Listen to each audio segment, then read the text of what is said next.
Michael Jordan just dropped a bomb on the entire NBA. My silence ends now. Nikola is more of a GOAT candidate than LeBron. And that's just a small part of it. Today, I'll be breaking down all he said, why exactly he said it, and also compare Jokic and LeBron's careers in ways you have never heard before. Buckle up, because by the end of this video, you'll see how Jokic is silently rewriting everything you thought you knew about who really runs the NBA, and why LeBron might not be the GOAT like he claims to be. When the greatest basketball player of all time says, "You are next in line," I don't think there's any need for further discussion. MJ said it loud and clear. My silence ends now. Nikola is more of a GOAT candidate than LeBron. And honestly, MJ isn't wrong at all, because Jokic is not just having a good season, he's having one of the craziest, most dominant seasons we've ever seen. And that's exactly why even MJ couldn't hold back.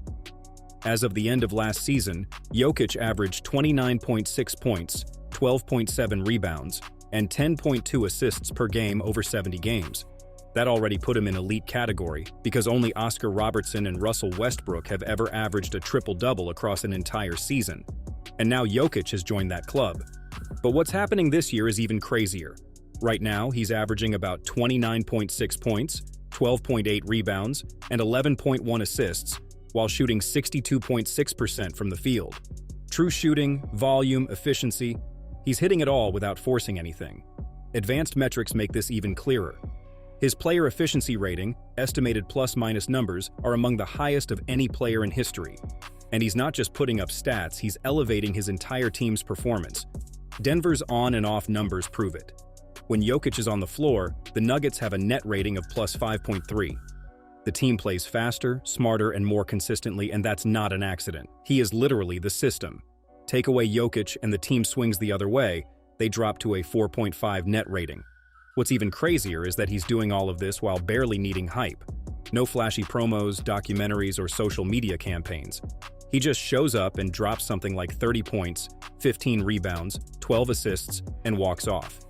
That energy hits different when you compare it with guys who build narratives around themselves before they even play, especially with this new generation of players who focus on being celebrities first before basketball players. Jokic doesn't need that. He builds the narrative by what he does on the court. And the consistency is crazy, because this isn't a 1 or 2 game fluke. Night after night, box score after box score, his stats stay elite. That's why when you watch a Nuggets game this season, what you're seeing isn't just basketball. You're watching a blueprint of dominance: high IQ passing, rebounding, efficient finishing, smart ball movement, and pace control. Everything coming together. And that kind of dominance, built on advanced stats plus team impact plus consistency plus zero theatrics, that's the kind of dominance that makes you a candidate for being the greatest and backed by the GOAT himself. This level of control, efficiency, and dominance has been building for years, and when you look at his full resume, that's when you understand what MJ meant. Because Jokic has stacked a career that looks like someone's speedrunning greatness. Let's start with the hardware. Jokic is a 3-time MVP. He won in 2020, 2021, and 2023, and everybody who watched him in 2024 knows he should have won the 4th also. Oh, that's not all. In 2022, he averaged 24.5 points, 11.8 rebounds, and 9.8 assists with a 63% true shooting score. He pulled Denver to the top of the standings and led the league in half the advanced stats. But the wild part is that the MVPs aren't even the highlight of his career. They're just the prelude. Because then you get to the 2023 NBA championship. And this is where the resume goes nuclear. Jokic didn't just win a ring. He went on one of the greatest postseason runs we've ever seen. Across the playoffs, he averaged 30 points, 13.5 rebounds, and 9.5 assists on ridiculous efficiency. In the finals, he turned it up again and averaged 30.2 points, 14 rebounds, and 7.2 assists, shooting 58% against an elite Miami defense with Spoelstra calling every coverage in the book. They blitzed him, trapped him, and did everything humanly possible, but none of it mattered. He dominated like the NBA was made for him. And if you think that was a one-summer thing, his career playoff resume is somehow even more insane. Jokic's postseason averages hover around 27.2 points, 12.0 rebounds, 7.5 assists on 60% true shooting. Those numbers put him right alongside peak LeBron, but here's the twist. Jokic is doing it with better efficiency. he's dominating purely off IQ, touch, timing, and feel. That's what makes it unreal. Oh, and by the way, he swept the Lakers twice in 2023 and 2024 with LeBron on the court.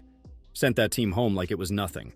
In 2023, he averaged 27.8 points, 14.5 rebounds, and 11.8 assists, and made Anthony Davis look like he'd never played defense before.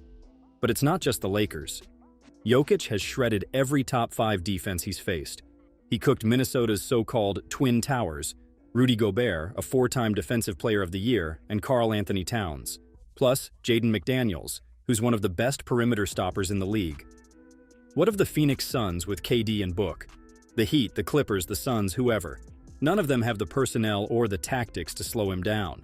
He's the only superstar who forces coaches to rewrite their entire playoff defensive game plan every single round. You can't prepare for Jokic, you can only pick which part of your defense he's going to ruin. And then comes the efficiency, which honestly might be the scariest part of all this. Jokic has posted multiple years shooting 63 to 68% true shooting while averaging 25 to 30 plus points. That alone is insane. But then add in 8 to 10 assists, 12 rebounds, and the fact that he leads the league in advanced metrics almost every single season. There has never been a center who combined scoring like Kareem Abdul-Jabbar, passing like John Stockton, rebounding like Tim Duncan, and all-around control like Magic Johnson all at once. Not one. Ever. And if you think this is just hype, here are just a few of the records he holds. 1. He holds the record for most triple-doubles ever by a center. 2. He has the most triple-doubles in a single postseason by a center. 3. He is the first center in NBA history to average a triple-double for an entire season. 4. He has the highest playoff assist average ever for a center. 5. He has the best playoff true shooting percentage for a team's #1 option in the modern stats era. 6. He is the only player ever to record multiple 30-point, 20-rebound, 10-assist games in the playoffs. To have a resume strong enough to make Michael Jordan stop and say, yeah, this guy might actually be next, has to be one of the greatest things to achieve for any modern player. And guess what? Jokic still has time because he's still right in the middle of his prime. And all of this is impressive, but how does a player grow to become this? Well, to understand the story behind such greatness, we have to rewind way back to a small town in Serbia, a childhood with horses, and a low-key upbringing that never cared for hype. He was born on February 19, 1995, in Sombor, a quiet town in northern Serbia. Growing up, he shared a small 2-bedroom apartment with his parents, his grandmother, and his 2 older brothers. His brothers, who were older by more than a decade, played basketball, and young Jokic spent countless hours tagging along, playing pickup games and slowly learning the rhythm and spacing. But basketball wasn't everything back then. From an early age, he was also hooked on something totally different: horses. See, his dad, Branislav Jokic, ran a small horse stable outside Sombor, so Nikola spent his mornings cleaning out stalls, walking horses, riding, anything to stay close to that simple life. In fact, even when people around him started seeing potential in basketball, he sometimes told his father he wanted to become a horseman, not an NBA star. But his dad told him, become a basketball player first, and later you'll become a great horseman. That humble, grounded upbringing shaped more than his character. It built his perspective. For him, it's always been quiet work, discipline, and patience. But here's where the road to the NBA starts getting weird, and illustrates how different his path was compared to the typical pipeline stars. He had been bouncing around smaller Serbian clubs first. Honing fundamentals, growing physically, and learning the game. And at 19, in the 2014 NBA draft, he was selected 41st overall by the Nuggets. But unlike the top-pick draftees backed by scouts, marketing, hype, and pre-draft documentaries, his name didn't even get aired live. The pick was announced during a commercial break while a Taco Bell ad played on ESPN.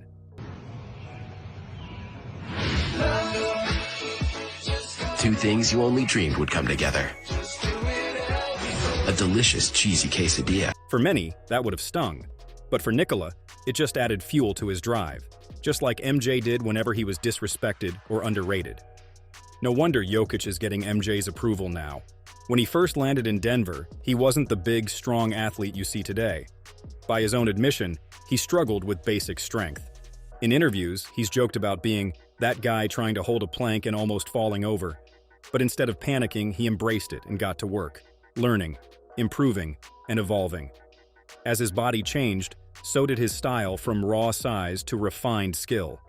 Meanwhile, he never lost his connection to his roots. Back home in Sombor, he recently acquired a stable named after his first racehorse, Dreamcatcher, and he's even talked openly about wanting to retire, move back home, and work with horses full-time. That's the deeper part of this. Horse racing isn't just a hobby for Jokic. It actually says a lot about how he approaches life and basketball. It's about patience, being precise, and staying calm under pressure. It's quiet work that requires discipline and thinking ahead, not flashy moves. And if you watch him run a playoff game, it's the exact same mindset. That upbringing shaped him into an anti-celebrity superstar. In fact, when he won the 2023 NBA championship and Finals MVP, this was his reaction. And now you are an NBA champion, Nikola. How does that feel? It's good. It's good. The job is done. We can go home now. Then he flew back to Serbia afterwards so he could check on the horses. Now, contrast that with the path of a typical hype-heavy American prodigy. Guys like LeBron walk into high school surrounded by brand deals, flashy clothes, and media buzz. And that leads us to another bomb MJ dropped. MJ is throwing some serious shade, and we all know exactly who he means. But is he wrong, though? While others chase fame, Jokic chases greatness. That's a real GOAT. Think about it. LeBron has been a media circus since, like, high school. Cameras following him around, national TV coverage, endorsements popping before he even had an NBA contract. People were gifting him cars and houses before he even set foot in a game. You see, drama and cameras, that's LeBron's area of expertise. And that's why Nikola is the opposite of LeBron in every sense. He was drafted 41st overall by the Nuggets, and he went in, quietly put in the work, and the Nuggets went from an okay team to one of the biggest in the West. Le Runaway, on the other hand, abandoned the Cavs to join a bigger team and win championships. So MJ is basically saying chasing fame and giving yourself the title doesn't make you the GOAT. And let's be real, he's totally right. If you ignore the random social media takes and critically look at the numbers and the context, Jokic is not just a really good player. He's changing the game. All right, let's start with peak impact. I'm not talking highlights or dunk compilations. I mean pure dominance. Jokic's highest player efficiency rating was 31.3 in 2020-21, while LeBron's highest player efficiency rating was 30. How about true shooting? Jokic's highest was 65.1% that season. LeBron at his true shooting peak was 58.6%, meaning Jokic is 6.5% more efficient per shot while managing center-level defensive attention. What about his BPM? BPM basically tells you how much a player is affecting the game every second he's on the floor. Nikola hit +10, 4 at his peak, while LeBron's best is +9, 7. So even when LeBron is at his best, Nikola is still impacting the game more. That's insane, because he doesn't just get by on speed or athleticism like LeBron does. And here's another part that blows me away. Jokic has never needed a superstar beside him. Remember the 2022 season?